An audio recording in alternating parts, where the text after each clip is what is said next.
ஆனால் நம்பிக்கையற்றவர்கள் அவர்கள்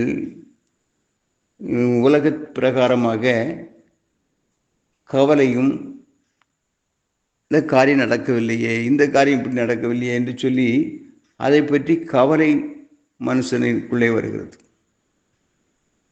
நீதிமொழியில் 12ஆம் அதிகாரம் 25ஆம் வசனத்திலே நாம் பார்க்கும்போது மனுஷனுடைய இதயத்தில் உள்ள கவலை அதை ஒடுக்குமா. மனுஷனுடைய கவலை இருக்குமானால் அவனை அது நிச்சயமா ஒடுக்குமா.